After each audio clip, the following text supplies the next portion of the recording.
Hi friends, நல்லா இருக்கீங்களா? இப்போ நம்ம குழாய் புட்டு செய்ய போகிறோம். அதுக்கு மாவு வந்து நான் ஒரு 2 கப்பு மாரி எடுத்துருக்கிறேன். நான் வீட்டில் பச்சரிசி மாவில் தான் நம்ம ரேஷன் அரிசி பச்சரிசியில் வந்து நம்ம மிஷினில் கொடுத்தோம்னா இதுமாரி புட்டு மாவு அரைச்சி கொடுப்பாங்க.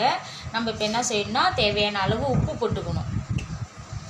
பாருங்க, மாவு தனியாக இருக்கும். புட்டுக்குன்னு சொன்னோம்னா அதுக்கு தகுந்த மாதிரி அரைச்சி கொடுப்பாங்க. தேவையான உப்பு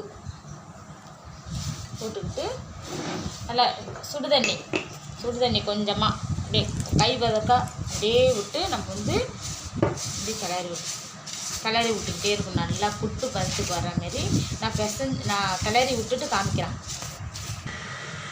புட்டு மாவு கிளறியாச்சு. அங்கே அப்படியே புட்டு மாவு ஒரு 1/4 மணி நேரம் அப்படியே ஊற வச்சுட்டு அதுக்கப்புறம் தண்ணி சுடுங்க. இதுமாரி புட்டு அவிக்கிற பாத்திரம் வாங்கிட்டு தண்ணி ஒரு அரை வெப்பில் வச்சு தண்ணியை சூடு பண்ணுங்க. இது போல் குழா புட்டு அச்சு இருக்கும். இந்தமாரி அச்சு வாங்கிட்டு உள்ளே இதுமாரி அதை உள்ளே நல்லா அமுக்கி விட்டுட்டோம்னா கரெக்டாக உள்ளே போய் பதிவாயிடும். என்ன செய்யணும், நம்ம ஃபஸ்ட்டு எடுத்தோன்னே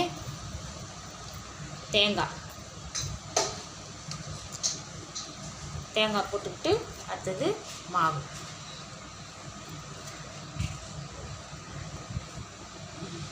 நான் போட்டுட்டு காமிக்கிறேன்.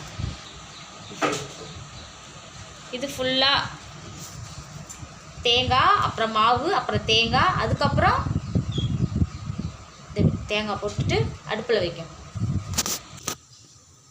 மூடி போட்டுட்டு நல்லா ஆவி வருது பாருங்க, தண்ணியில் நல்லா ஆவி வருது.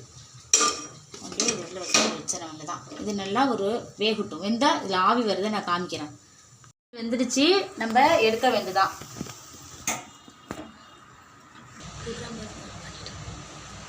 வெந்துடுச்சு, அப்படியே தள்ளிட்டு வர வேண்டுதான். புட்டு ரெடி ஆயிடுச்சு. இப்போ நான் சாப்பிட்டு பார்க்குறேன். இப்போ ஏந்திரப்பழம் வச்சுருக்கேன், பூம்பழம் வச்சுருக்கிறேன், நாட்டு சர்க்கரை. உங்களுக்கு வெள்ளை சர்க்கரை வேணாலும் எடுத்துக்கங்க, ஆனால் நாட்டு சர்க்கரை நல்லாயிருக்கும். இதே போல் உங்கள் வீட்லேயும் செஞ்சு கொடுங்க, நல்லாயிருக்கும். இப்போ நான் சாப்பிட்டு பார்த்து எப்படின்னு சொல்கிறேன். பாதி வாழைப்பழம் எடுத்துங்க, அடுத்தது புட்டு பாதி உடச்சி எடுத்துங்க, கொஞ்சோண்டு சர்க்கரை வச்சுக்கிட்டு எல்லாமே 3ம் கலந்து சாப்பிடுங்க. அருமையாக இருக்கும். இப்போ நான் சாப்பிட்டு கட்டுறேன். சூப்பராக இருக்குங்க. இதேமாரி உங்கள் வீட்லேயும் செய்யுங்க. நைட்டு டின்னர் எது வேணாலும் செஞ்சுக்கலாம். இந்தமாரி புட்டு எடுத்துக்கும் போது உடம்புக்கு ரொம்ப ஆரோக்கியமாகவும் இருக்கும்.